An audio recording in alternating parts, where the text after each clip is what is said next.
where Democrats and independents and Republicans are listening intently to what the candidates for president are saying. Now, it's not just Democrats who've become discouraged. You got independents and Republicans who've also lost faith in their leaders, have also lost trust that anybody is listening to them. And so we have a unique opportunity to finally pull together a working coalition for change. We have a chance to finally start tackling some of those problems that George Bush may have made far worse, but that had been festering long before George Bush ever took office. I mean, think about it. Think about it. We have been talking about a broken healthcare system for decades now, through Democratic and Republican administrations. And yet, year after year, nothing happens. And you know why? Because the drug companies and the insurance companies spent $1 billion preventing reform from happening.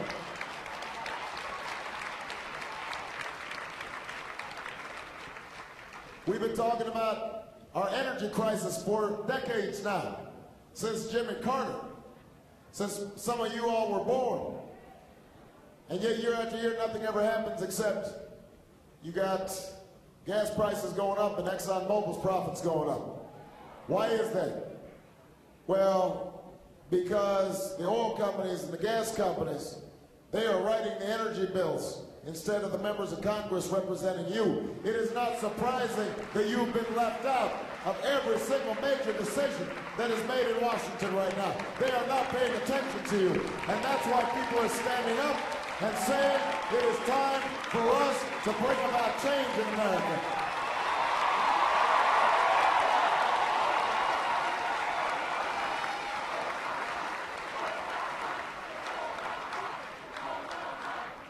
And so, when we decided to run this campaign, and nobody gave us a shot, you know there's some folks in here that didn't give us a shot. You know who you are. You say, well, yeah, Obama, he talks good. You know. But, you know, I just don't think he can do it. But the reason we decided to run was because we were determined to do things differently. I wasn't going to take PAC money or money from federal lobbyists, because I want to be responsive and representative of you, not the fat cats in Washington.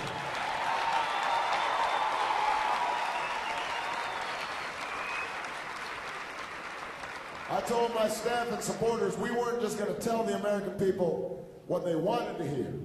We were going to tell them what they needed to hear. Now, the same old textbook Washington campaign just won't do right now. We can't avoid tough questions because we're worried that our answers might not be popular.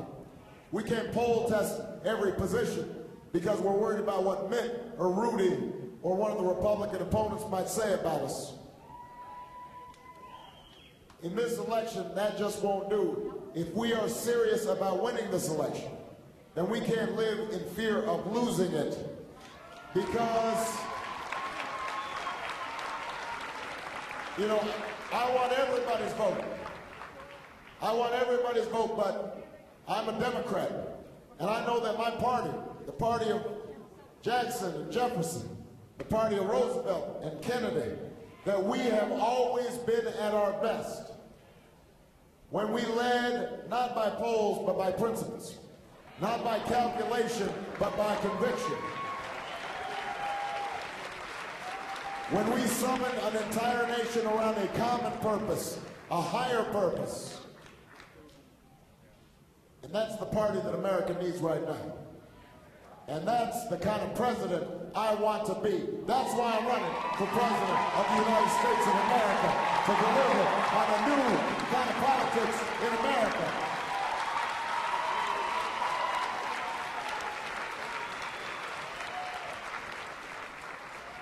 A politics that's not about slogans, but it's about substance. A politics that's not about tearing your opponents down, but lifting the country up. A politics that isn't just focused on how to win an election, but why we should win an election, why we are going to deliver for the American people, how we are going to make their lives better, make health care affordable, make college affordable, create good jobs for good wages and pensions that you can rely on. That's why I'm running for President of the United States of America.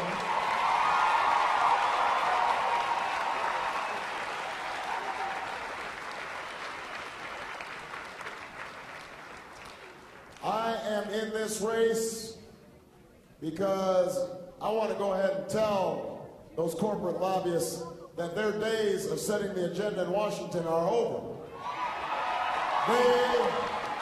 They have not funded our campaign, they will not run my White House, and they will not drown out the voices of the American people when I'm President of the United States.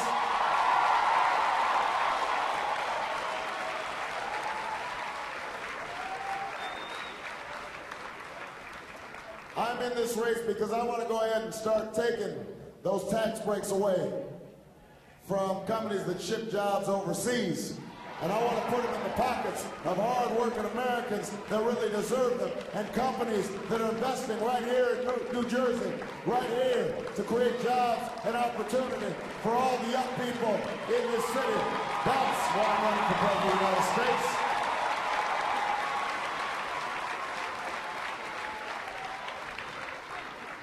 I'm running for President of the United States because I want our trade agreements to work, not just for Wall Street, but also for Main Street.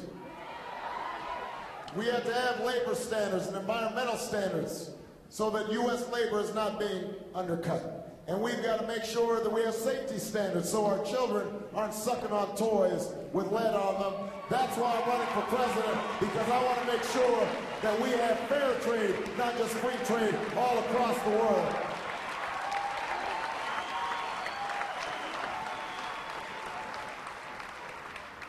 I'm running for president because I want to see investment in America. When we're spending $9 to $10 billion a month in Iraq, then I know that we can take at least $1 billion or $2 billion or $3 billion every month and invest in Jersey City, invest in Newark, and invest in our young people, create roads and bridges and schools and putting people to work. That's why I'm running for President of the United States of America.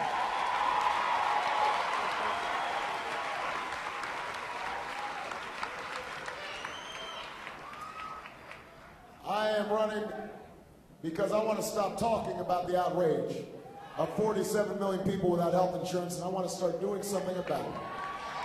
You know, this is personal for me. It's personal for me. My mother died of cancer when she was 53 years old. And that's a hard thing. She never saw her grandchildren.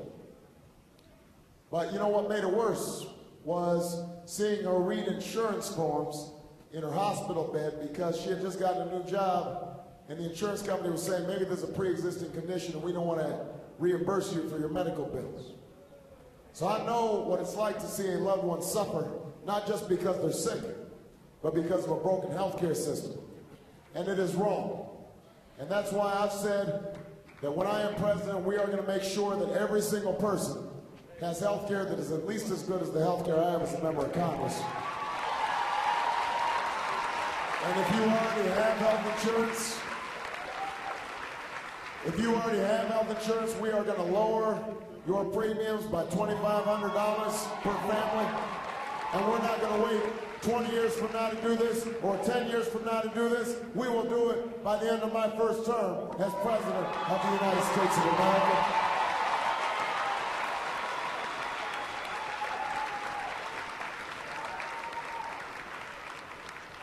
I'm in this race to make sure that every American child has the best education that we have to offer, from the day that they are born till the day they graduate from school, graduate from college. And you know what? We know how to do it. We know how to do it if we invest in early childhood education. We can make sure that every child is prepared when they come to school. And I won't be a president who just talks about how great teachers are. I will reward them for their greatness by giving them higher salaries.